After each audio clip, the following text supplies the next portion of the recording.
WGPR Detroit HD2. You're watching WHPS, Highland Park, Detroit.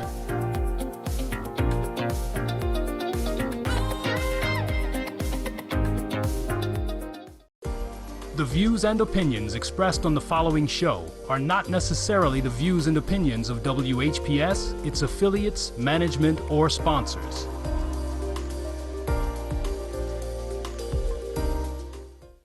You wouldn't have to go anywhere because this is the Talk Beat Jones.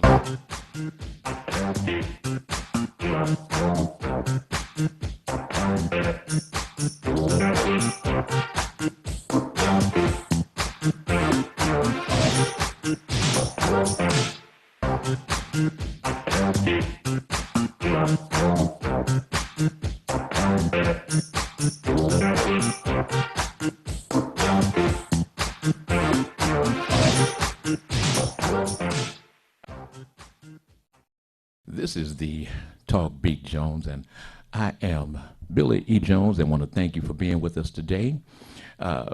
Every day, remember, we're on the air every Wednesday from 10 to 11. That's right, from 10 to 11. We invite you to call and talk with us on the Talk Beat Jones. If there's things on your mind, things that's happening, you want to make sure that you can call us on a Wednesday morning. Like I said, from 10 to 11, we're live. We go around the world on the Roku, the Amazon, the Apple, Alexa.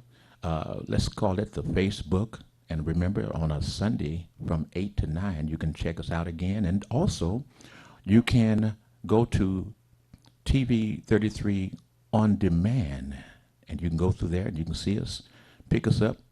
Tell your friends that they can watch the program. It's information. It's the type of program that we're going to bring people from all over, invite people from all over to call us and let us know what's happening in their parts of the state and their parts of the world. That's right, people around the world. You too can call the numbers that you see on the screen as we speak right now. You can call us from anywhere in the world, and we will take your call and let you speak to the people that you want to talk to. Who? The people around the world, your friends, your family.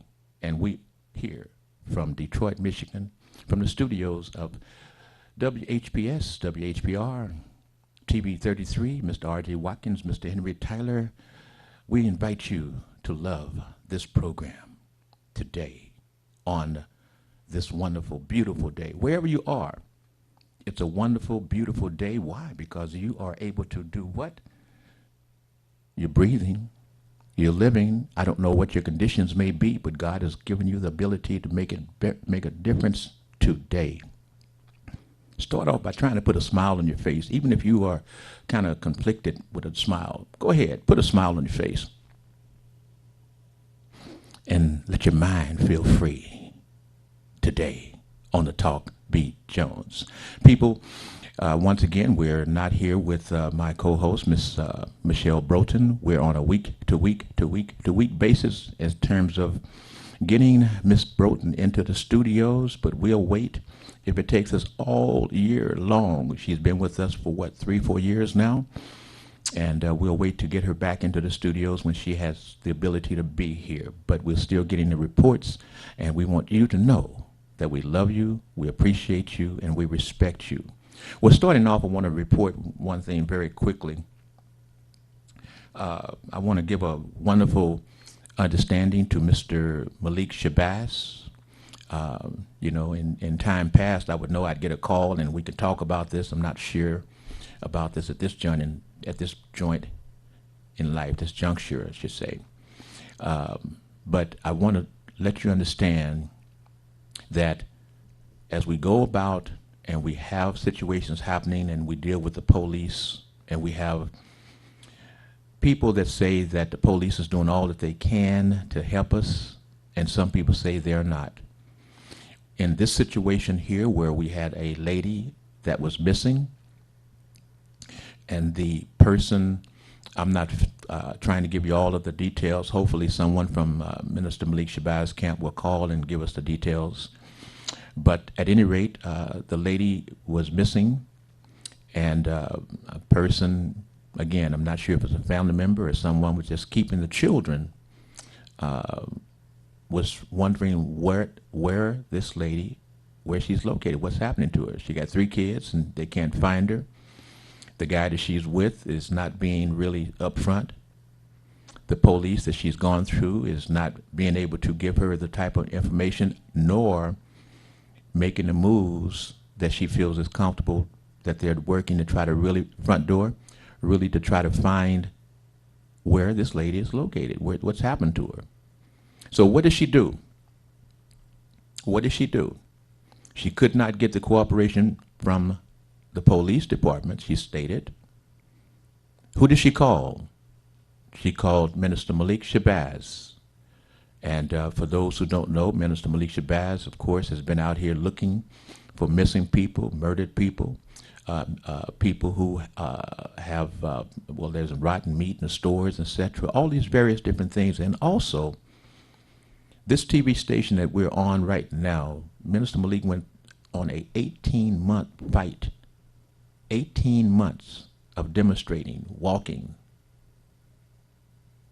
for this station when there was a problem with the Comcast carrier. Yeah, Minister Malik Shabazz did that. Let's see. Caller, you're on air. You're live on the Talk Beat Jones. Again, I am Billy E. Jones, and can I get your first name and your thoughts, please? My first name is Leo. Leo, we're going to turn our end down a little bit, I think, to bring your voice down a little bit. But right. Yeah. I'm hearing your echo. I know. We're going to bring our end down a little bit, turn our section down a little bit. Now, I need you to hold on just a moment, Leo. I need to finish this about Minister Malik Shabazz, okay? Go ahead. I'm here. Okay.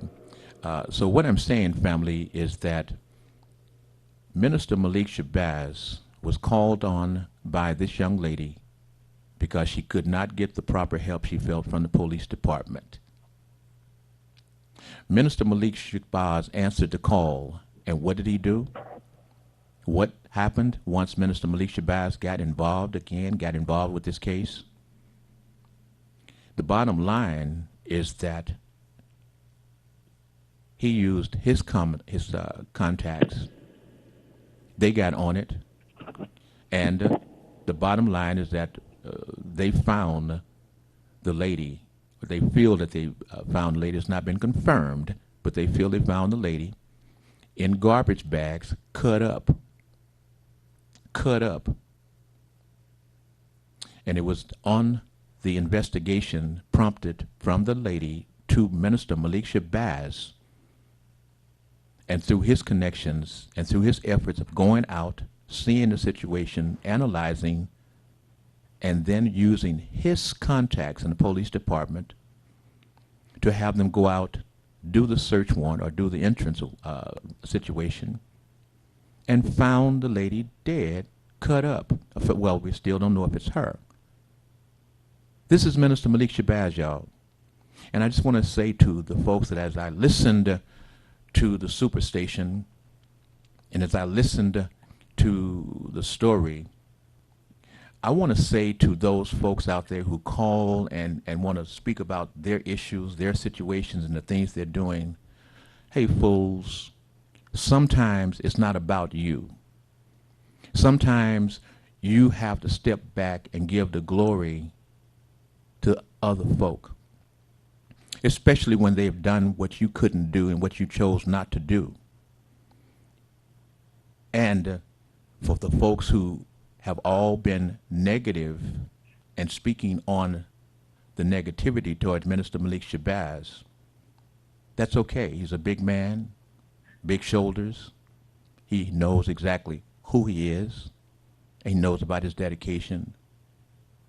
But it just behooves me how people can take the time in which the situation and how difficult it was for the family and for the lady and for the minister and for the dealings with the police department and for people to call and want to give their story about something that they're doing. Come on, y'all. You know, when you beat the man, you beat the man, you done beat the man, you done beat the man.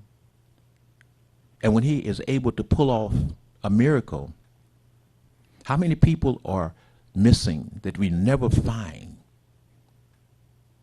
How many people are murdered by their spouse or by their loved one and you don't find them? Come on now. Let us judge and be appropriate in our estimation in terms of how we want to give credit or want to slap somebody. But I just want to say to the minister, we give you all glory. We give you all of the glory. I know you say to Jesus Christ, so I put that there first, and you second, Minister Malik Shabazz. Let me go to the telephone now. I just needed to let folks know this person has been here. He's been doing this business, doing that business for over 40-something years. Over 40-something years. And there are people who still will doubt him. But that's okay. Mr. Leo Brazil, have you ever been doubted in your work when you were on the council? The City of Oakland City Council? That's part of the territory. You know, when you're elected official, they come down to your swearing in on one day. Hold on.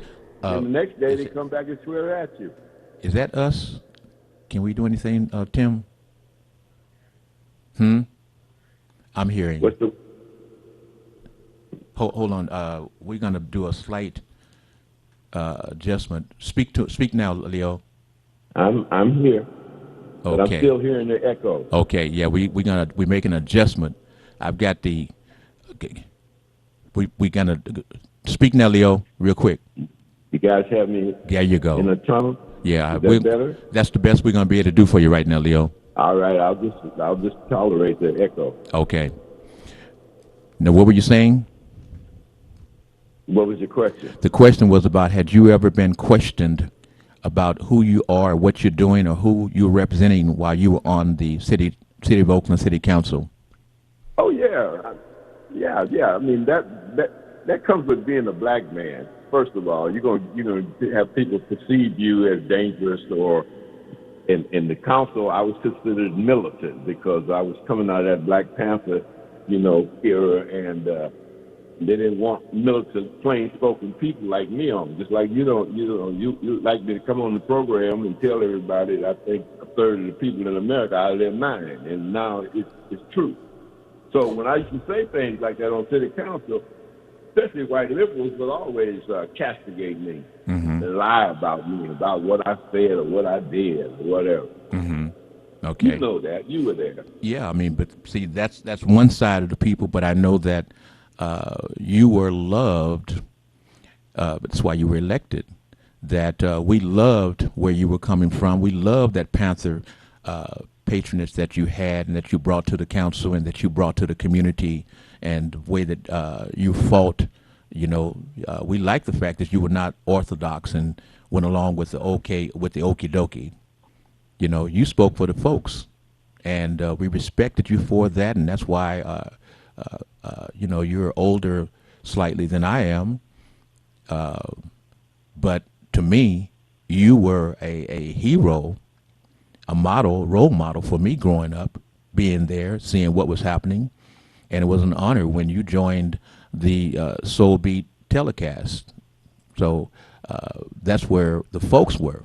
But I want folks to understand that there's two sides to the fact that you were loved by the people, but again, there were folks who put out rumors, put out scenarios about you, but the people who knew, that's the way life is. So yeah. I'm saying that for folks, and I'm taking this time to say this for Malik Shabazz on the process that I arrived here in Detroit in 2004, and my friend Tim and Tim brought me to the TV station in 2004-05, and I've been here since, per se, in and out doing a little something. But the owner, Mr. R.J. Watkins, Mr. Henry Tyler, they felt good enough about me that they placed me on television, gave me the shout out here. And Mr. J.D. Hill picked me up and made me his front person for many, many, many, many years. And while I was doing that, Minister Malik Shabazz also placed me as his front person on his television show, not for one day, not for 2 days, but 3 days out of the week. That he was paying, or his whomever was paying, to have me on television for many, many, many, many years before I decided that I wanted to pay to contribute to this television station. And that's where the Talk Beat Jones arrived. However, Mr. J.D. Hill and Minister Malik Shabazz continued to still have me as a part of their broadcast. So I understand from the inside out. I was there sometimes at Minister Malik Shabazz's bedside as he was recovering, as he was going through recovery from some of his tough marches. But he'd get up. And I want folks to know around the world who Minister Malik Shabazz is.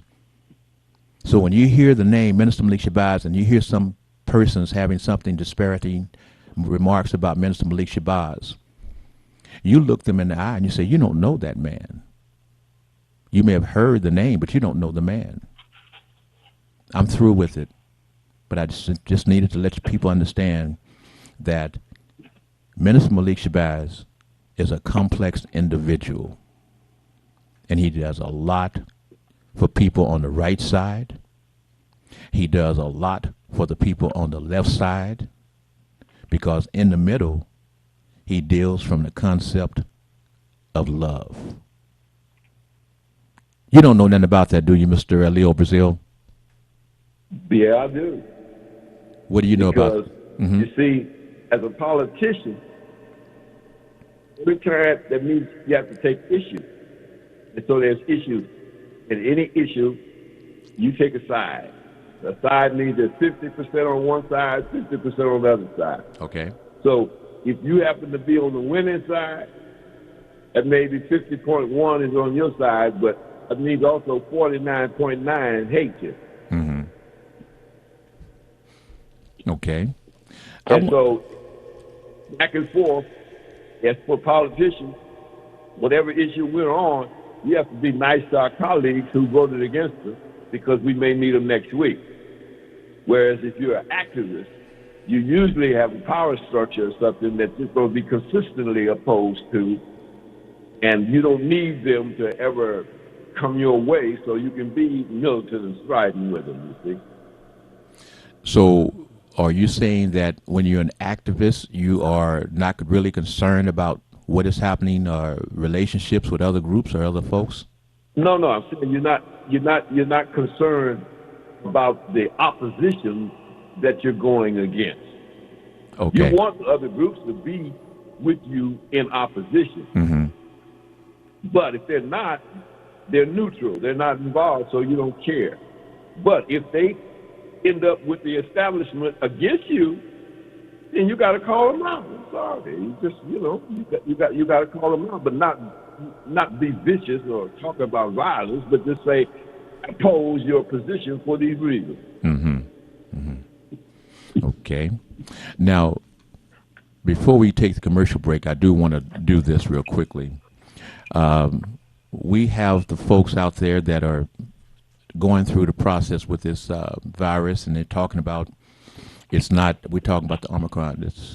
It's not a virus. They're saying it's killing you, but they're saying, wait a minute, hold on. They're saying the fast-moving Omicron variant may cause less severe disease on average, but COVID-19 deaths in the U.S. are climbing, and modelers forecast 50 to 300,000 more Americans could die by the time the wave subsides in mid-March. In mid-March, we're talking about a model of losing between 50 to 300,000 folks. What do you think about that one, Leo? I expected that we would lose maybe 1.5 million people in the COVID. So that 200,000 or 300,000 would push us over 1 million deaths. And therefore, we still got a cushion of 300,000 to make it to that 1.5 million, but I don't want to be the number in that cushion. That's why I stay away, keep my shots, and got my N95 mask. Now, and as you know, I was the first one that took the shot because some of your people didn't want to take them, so I took theirs too. Now, here's a question. When you mentioned about the N95 mask, and let's go with the expenses on that process. If you're talking about the N95 mask, which is more expensive, you're talking about folks with limited income, because everybody is supposedly going to wear a mask. They're talking about giving 4 to a family. You're supposedly not able to just consistently just wear the mask over and over and over. So how many dollars can a family person look to have to spend potentially on masks? Well, see, that's a function of the marketplace. The marketplace, there's supply and demand. So it's just like drugs, anything else. If people have high demand for the mask and there's a low supply, the price is going to be affected as high. If there's plenty of masks out there more than needed, then they're less valuable and therefore less cost. But this is a situation, Billy, where we need the government to step in and make sure that these things are free. The manufacturer is not going to manufacture them for free, but the government has to say, we're going to pick up the cost plus a little bit of profit for you. The president has the authority to make that happen. But again, these people keep dilly-dallying around with this thing for some reason. You know, have you seen that movie, Don't Look Up? Wait. Well, didn't he say, or what is the process about them sending or making available masks for the families for free now? They're rolling that out now. Oh, okay. Mm-hmm. Yeah, they're rolling it. Haven't heard that. And speaking of rolling it out, what is this situation with this 5G network that the airplanes, they're talking about maybe having to cancel flights because of the 5G and effect on this altimeter? Yeah. Altimeter. Altimeter, yes. Which is the process, folks, for people to understand is that it tells the plane how far it is off from the ground. Just simple. Right. Just simple, okay? So they're saying that this potentially could interfere with that action of the plane, and they won't fly in bad weather. They can't fly in bad weather or whatever. What is your thinking on that, or have you thought about it? I haven't, because it's too technical. I don't know how to fly a plane.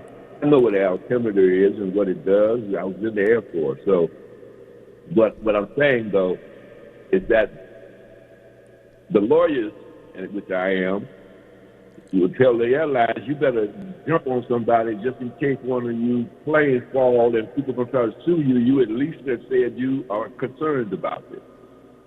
But if you're concerned about it, you got to try to do something about it. And what they're saying is we can't do anything about it because it's government control, so we are complaining to the government, so we have now got ourselves under the negligence umbrella. Mm-hmm. Okay. Now the government's in a situation where they're saying, we got to spend a whole lot of money getting data and everything and see how you guys come down. In the meantime, I got private enterprise out here that want to roll out their 5G. So what government authority do I have to stop private enterprise from doing anything or making them do anything? Well, here's the thing. They have decided that they're going to temporarily bring the rollout of the 5G at this point until they get that clarified or until they find, like you say, some more research. Who decided? The folks that the folks who are rolling out the 5G. Oh, okay, the private sector. Okay. So it wasn't ordered by the government.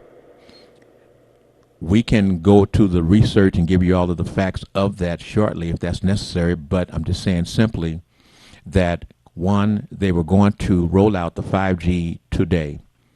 Two, they have, based upon the information, the concerns, that they've decided that they're going to hold back on the 5G. To the best of my understanding, I don't know if it's not going to come out in certain areas or certain spaces, but to my information is that they're going to hold back on it for a moment until they get clarification. Well, I won't be flying anytime soon, so I ain't worried about it. Well, I'll tell you.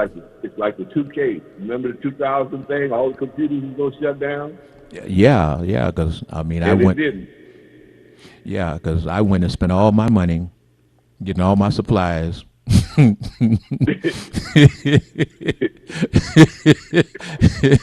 to Costco, spent all that money, getting all that water and all them supplies and big containers of this, because everybody told us that the clocks was going to mess up, the computers were going to mess up, with the ATM. We couldn't get nothing out the banks, and oh boy, we better supply. And Cheryl and what's name had us all hooked up with that. Cheryl and Finest. Finest, Cheryl and Finest, Computers and You. But at any rate, we're going to prepare to take a commercial break. And why don't you hold on, Leo, and we'll come back. And family, we invite you to be with the Talk Beat Jones again. Leo is in Oakland, California, and we invite you from wherever you are, to be able to call and have your discussion, have your conversation on the Talk Beat Jones. You know, but I get these people who say, Billy, you know, I watch the show and I'll ask, well, you didn't call in. They tell me they are enjoying sitting back like they watch the Young and the Restless, and as the world turns, etc., where you sit back and watched and enjoy the conversation. That's what they do with the Talk Beat Jones. Be back shortly after these commercial announcements. Have to go anywhere because this is the Talk Beat Jones.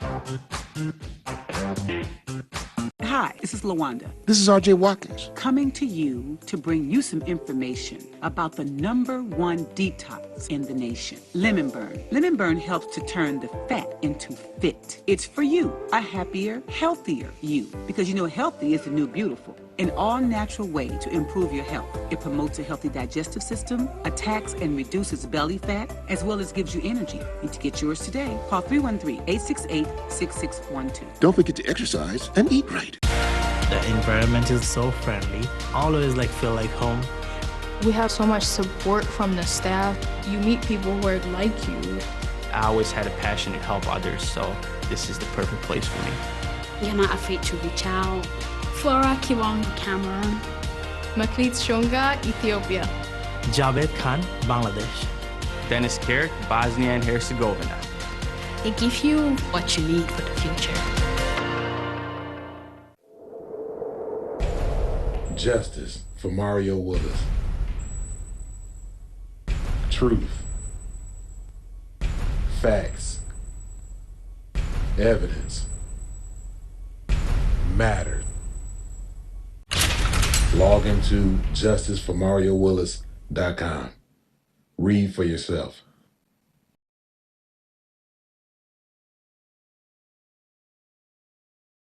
We at Watkins Broadcasting care about the health and safety of our viewers and listeners. During this novel coronavirus pandemic, please protect yourself and others. Wash your hands well and often. Avoid touching your face. Cough and sneeze into your sleeve. Practice social distancing. Stay at least 6 feet away from others when in public, and only leave the house when it's essential. Stay safe. You are important to us. have to go anywhere because this is the Talk Beat Jones.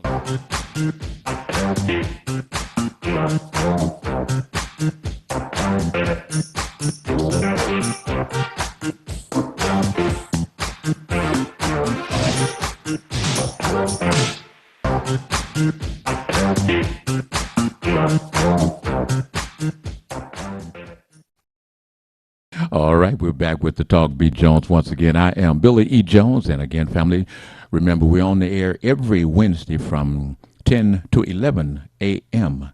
And you can watch the repeat broadcast on a, let's say, a Sunday night. How about 8 o'clock? How about 8 p.m. You can check us out. Kick back, relax, and watch us on a Sunday night as well from 8 to 9. Once again, family, you see the numbers? For those who can't see, let me give them to you. 313-868-4336, 313-868-0351, 313-868-0342. The numbers are there, and you can call anytime you choose to. I was listening to a person on the powerful radio station, and this program used to get a whole lot of telephone calls and whatever has happened, and now they don't get that many calls. And you know what he says? Hey, this program is not a caller-driven program. Well, we invite you to call. We can invite you to call. You can listen, receive the information, or you can give us some more information. We want you to develop your beat. We want you to develop the informational style of having something, bringing it to the airways, and letting the world hear what you have found out. Leo.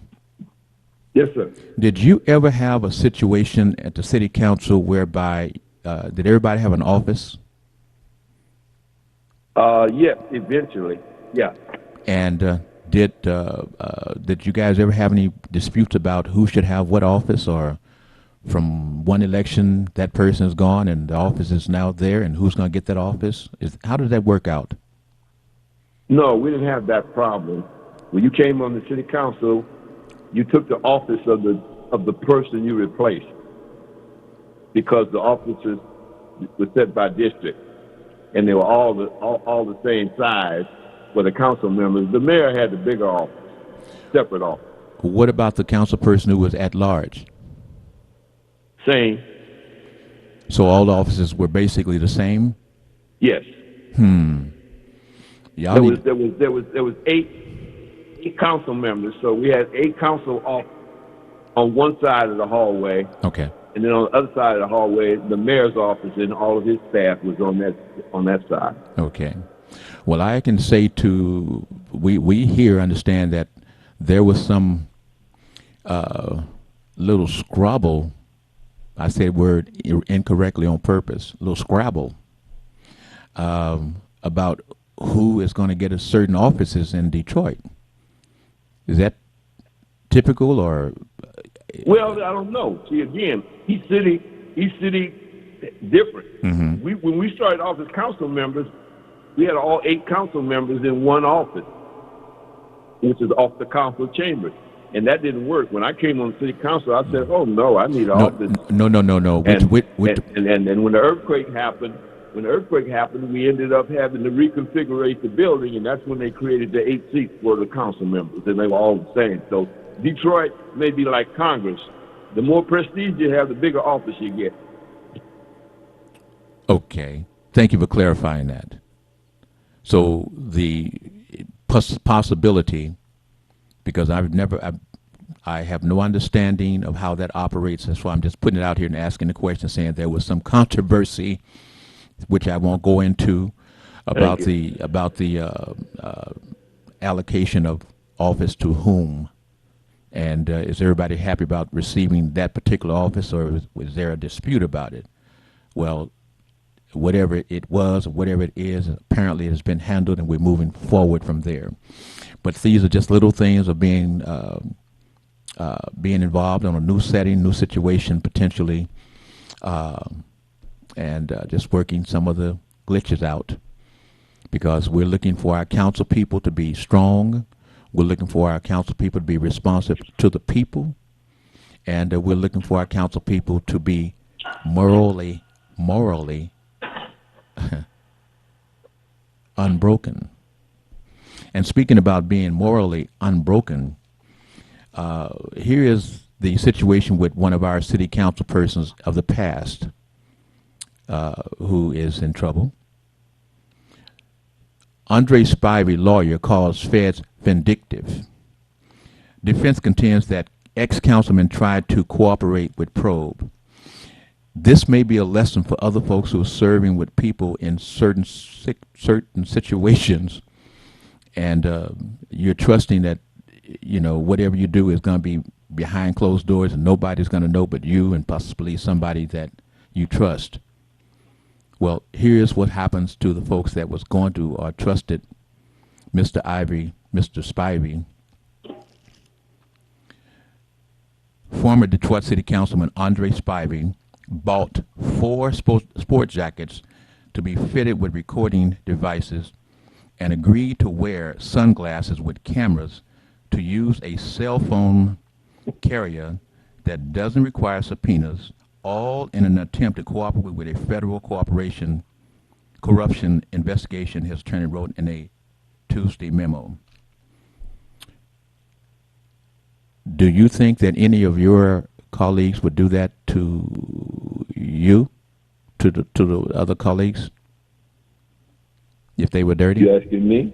Yes. If they were dirty, do you think they would be willing to try to be with you and potentially you say things or let them know that you're doing something? Was this a person under the long arm of the law and about to go to jail will do anything they can to lessen their sentence, which means that they're trying to turn that person into a snitch. And if you snitch, we'll give you less time. If you tell the truth, we'll give you maybe probation. So I'm trying to tell you, if I'm getting ready to go to jail, you're going to take consideration that, yeah, I'm going to put these glasses on and go hang out with my boy Billy and say, hey, Billy, let's go rob a bank, man. Billy said, yeah, it's a good idea, Leo. Well, I'm free now. Okay. Well, here's what happened when apparently he didn't do that at the appropriate time, because what had happened is the memo accused the government. Yeah, the memo accused the federal government of vindictiveness and countered Spivey had been ready and willing to aid federal authorities, but the government lost interest.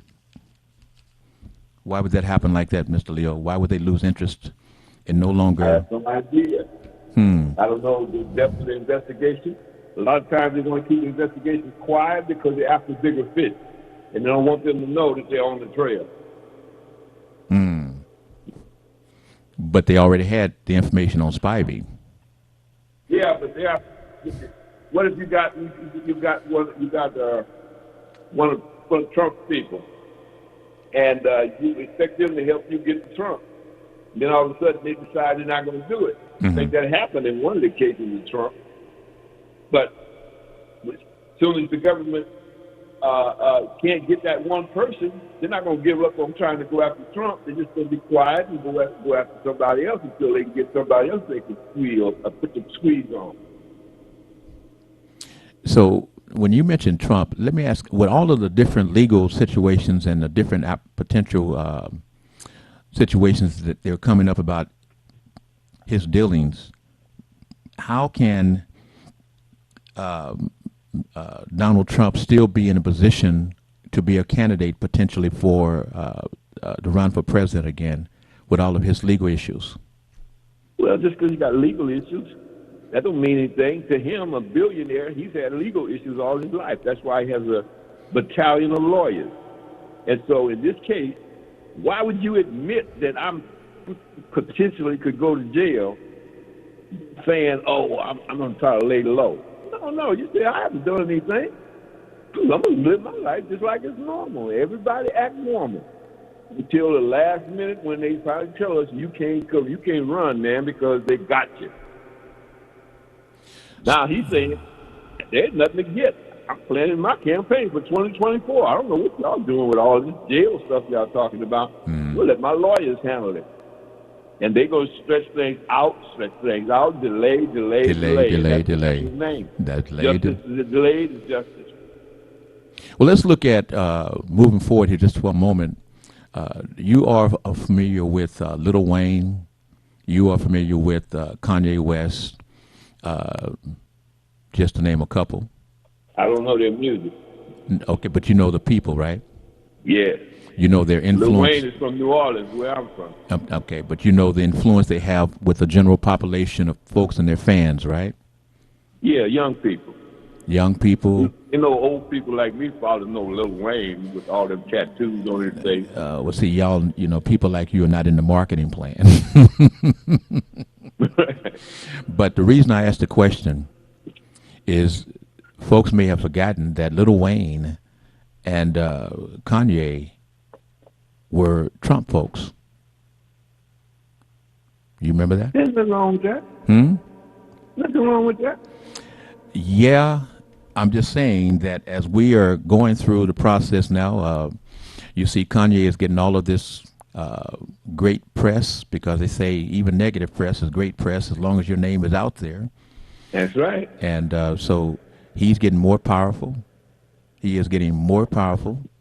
He told you he wore the hat, the mega hat. We'll wear the mega hat again, I'm sure. So I'm asking folks in ahead of time about these, quote, people who are who have all of this money. These black, quote, superstars who are making and have all of this money. Are they? Did they steal it? Did they steal the money? What I'm saying is that they are looking to make more money. Yeah. And it's the American way. That is the right. And they have found that this system that they have, they can jump on the bandwagon and be with the folks who got the money, making the money, and printing the money. And that's what they're doing.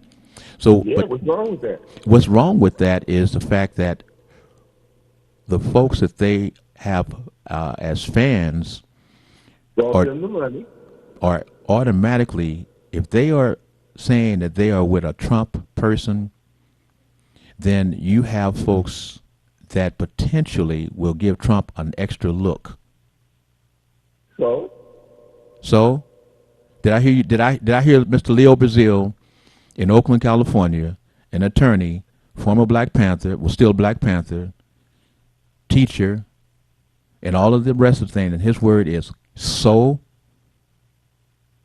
When we're looking at this country, because those people that you say so are voters potentially, and you say so. Yeah. Okay. Because they won't look up. Okay, you keep saying look up. I understand that, but you know there are many of us who look up, and you know we got many folks who do not vote. They don't look up. That's okay. So we stand with the folks who are looking up, and the question is, you say these folks who are entertainers, who have all of these fans, and all we say is so. Well, again, a fan is a person who brought you the money. So I'm not mad with you because they brought you their money. It's just like everybody rail against these preachers that are out here with these prosperity preachers. Ain't nobody forced them people to come to church and bring their money. So why are you railing against the man because you got a hustle going on? I'm not mad with Kanye because of his politics any more than I was mad with Ronald Reagan because of his politics. Who's railing against the effect of the politics on my life? And if it didn't affect my life, I'm going to go like everybody else, keep looking at the palm of my hand and not look up. When you are looking at this situation there and you're saying, where is our country going? What is our future? Yeah. When we are hearing and people talking about we're trying to establish things now for our grandchildren. And every Republican in the Senate said, "To hell with your grandchildren." And so when you just say that, and you have me talking about the influence of a Kanye, of a Lil Wayne, etc., and there are many others in that particular vein who are also financially influenced and want to talk as a Trumpite person as such. That's their right. Okay. As American citizens. Understanding. So as we're moving forward, my question is, moving forward, how do we counter the potential of having those people be pulled into the Trump ranks? Is there Trump any? makes his story, his side of the story, and you make your side of the story. And then every American is free to choose. Everybody's not as smart as Billy Jones, so some of them going to make some stupid mistakes. But that's their right. But as a fan, does a fan really care? No, fan cares about the music. It's like a young girl told me when that hip hop first came out. I asked a young girl, "Why are you out there dancing to that music? What they calling you bitches and hoes and everything?" And she said, "Oh, they ain't talking about me. I'm just dancing." So again, that's what's happening with the folks out here. As long as it don't come to their front door, what's happening in America and the country could be going down the drain. They say, "Oh, don't affect me until it comes to my front porch. When my Social Security check don't show up, now I'm a citizen. I'm ready to get mad. I want everybody to join me and go down there and attack." Nah. So what do we do? How can we go after those particular voters? Because I'm looking at those are voters. Now, when you say we, who is the we, and what are we going after? We're going after to get their vote, or we're going after to punish them? Going after the punish. I spoke on the vote, VOTE, the vote. You only punish politicians with your vote. You can't punish Lil Wayne or No. That's not okay. Let me give you a difference. We're not speaking of punish. We're not speaking of punish. We're speaking of how do you extract the vote teen folks that are following a Lil Wayne or a Kanye. How do you extract their votes that they may just throw because of Kanye or Lil Wayne? How do we get them Billy, to? It's called education. In politics, we call it voter education, meaning that you get a campaign and you go out and convince them that their interest, beyond their music and dancing to Lil Wayne, their interest down at their job or at the nursing home for their grandmother or whatever, is being threatened. Then they have to appeal to their interest, self-interest. So you're speaking, we're going to find a way to counter this with finding their interest. What is their interest? And you're saying what? How? If their interest is child care, because they're a mother that's got two infants or two children and she needs to go to work, then you got to speak to child care. And then when they say, "Well, I'm with Lil Wayne," you say, "Well, Lil Wayne is with Trump." You say, "Well, what's wrong with that?" I said, "Because Trump is against child care. He's going to take your child care for you." And they say, "Oh, I didn't know that." You see, now I've educated that person. I don't know that they still may not go in there and vote for Lil Wayne's candidate, but at least they have the information. That's all I can do is educate them. So we're going to have a problem. We're going to have a problem. Why? When I speak on we're going to have a problem is that when we looked at the various different ways that Mr. Donald Trump and his organization is pulling folks, when we look at the fact that our former mayor, Kwame Kilpatrick, was freed by Donald Trump. And we just heard in an interview that the former mayor, Kwame Kilpatrick, who is now in the religious order, let you know, hey, man, I'm looking at 28 years. And, of course, someone who is able to take me and get me freed up, you want me to not be very much attached to that person? Come on now. So strategically, that was a wonderful, great move that Donald Trump made. So, but are you following Kwame? am I following Kwame? No, I'm saying if Kwame is beholden to Trump, why do you have to be beholden to Trump? Because Kwame is, unless you're beholden to Kwame. Well, let me say I'm not speaking for Kwame Kilpatrick and saying he is beholding. Just speaking on the words that I heard, and That's I would hearsay. Yeah.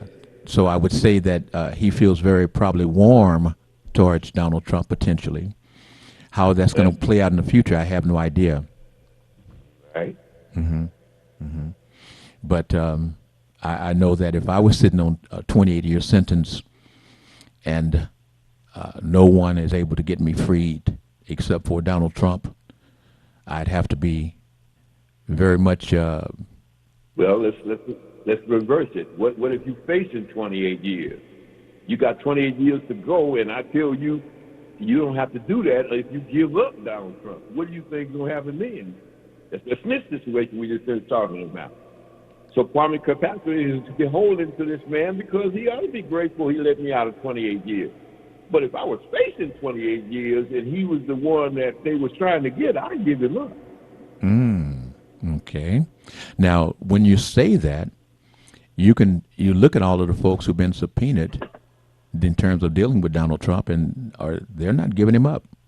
No, because it ain't give up time. You go to your lawyer and delay. When they finally stop the delays and give up time, then you talk about selling out. But you just told me that the feds told this one guy he was too late. So sometimes it's too late to take the deal. You got till Thursday to make up your mind. I'm going to give you till Friday to make up your mind. You come back and let me know. And you come back on Saturday and say, well, I think, no, it's too late, man. We already processed the papers. Okay. So now, where is the scenario that in Oakland, California, at one point you went through about 4 or 5 police chiefs pretty quickly? Mm-hmm. Why was that? Well, I imagine you guys are having the same problem because at one time we didn't have any black policemen. Then we got black policemen. And when the black policemen got on the force, they was as vicious as the white policemen. And so we then said, well, we need to have the chief control these people. So we wanted black chiefs. And so we went up and we finally got sergeants. And then we got black chiefs. And this still didn't stop the problem because the black policemen are institutionalized and the institution is racist. So if they're going to thrive in that institution, they've got to be racist. But when they get to be chief and now the politics come in and pulling on them, they've got to answer to the city council members. But they're still a part of that police fraternity. And if they turn on their frat brothers will start allowing crime to happen, shooting more people, do all kinds of crazy stuff to show that you're out of control. And then the politicians get the pressure on them and they fire the chief. And so, of course, we want a black chief, so we go get another black chief to replace the black chief we fired. It goes on and on. It never changes. Did you have a lady as a police chief at one point? Yes. 2.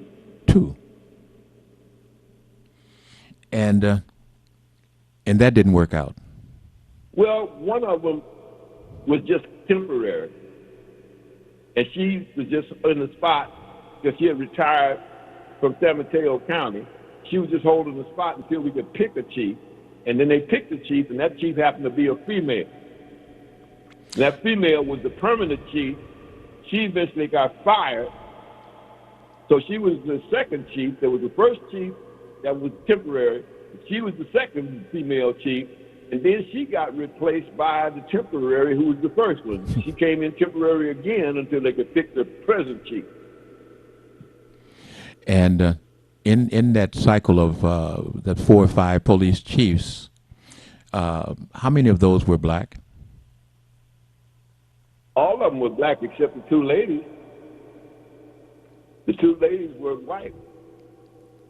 They hired a white woman permanently to take over the temporary job that a white woman from San Mateo County, who had been a sheriff, she was holding it down until they picked this white woman.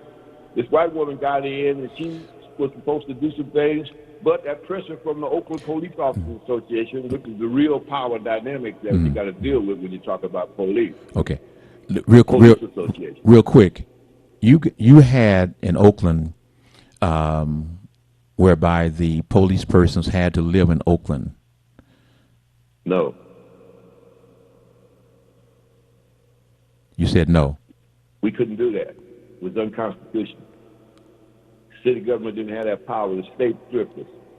So in terms of saying that in order to be a police officer or whatever, you had to live in Oakland, has that law been off the books for a period of time, or has that always been off the books?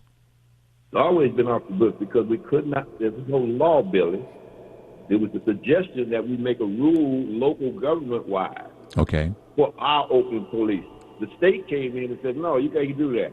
If every locality decided where the police officers would have to live, that's unconstitutional. And that's what the state government did. Now, I don't know what the law is in Michigan. Michigan may be able to do that. Local governments may be able to pick their own people in certain ways. Every state. Well, let me explain that. 50 different laboratories of democracy. Well, here's the thing: is that I understand that, but what we're doing is letting folks hear what is going on and how this home rule or this situation operates in Oakland. Because when we say that we want our officers, our police people, our fire people to live in the city of Detroit, we feel that is our right to have our police officers and fire. But what if your state legislature says you can't do it, Detroit? Yeah, well, we don't have that at this time. Yet. At this time. But you try to push it through and see if that police officers association in Detroit and from around the world will come to their aid in their campaign. In terms of not allowing it to happen? Right. Confusing the people. Throwing lies out there. It's going to teach your children to hate each other. I mean, look at what CRT is doing, man. It ain't no such thing. It's CRT. What is CRT? Critical race theory. You know that's what they're talking about now. The governor of Virginia just got elected on CRT, and there ain't no such thing. It creates fear. And that's what you need. Okay, fear. in they'll vote against themselves. Okay, in 1 minute, because we're about to leave us. In 1 minute, give me a quick breakdown of CRT. I can't in 1 minute because it doesn't exist. I'd have to give you the whole history of where it all came from. It's just a word that the boogeyman. What is it? Frankenstein. You want me to explain where Frankenstein comes from? No, you know what Frankenstein is. It's a fictitious thing. And I would scare people. And I would say, if you want to talk about Frankenstein, I say he's a big guy, ugly, got all types of marks where they done cut him up and sewed him back together. It was made by the real Frankenstein. Okay. Now, got to say goodbye. Yeah. All right. Thank you so very much, Mr. Leo Brazil.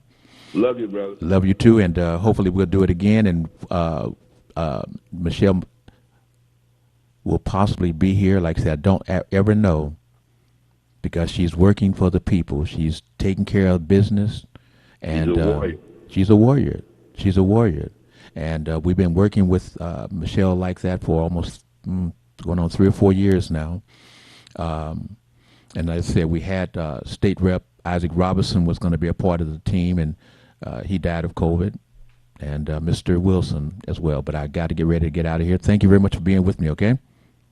Yes, sir. Thank you, brothers. Talk to you later. Bye now. Family, this has been the Talk Beat Jones. Again, every week it's a different show, different process, and you can be a part of that process by calling the Talk Beat Jones. Again, we're on the air every Wednesday from 10 to 11 a.m., and then again, of course, you can watch us on Sunday from 8 to 9 p.m. Tell your friends they can go to the TV 33 on demand and pick us up right there and pass it to your friends. Share the Talk Beat Jones. We love you, respect you. It's all about us. Bye now. You wouldn't have to go anywhere, because this is the Talk Beat Jones.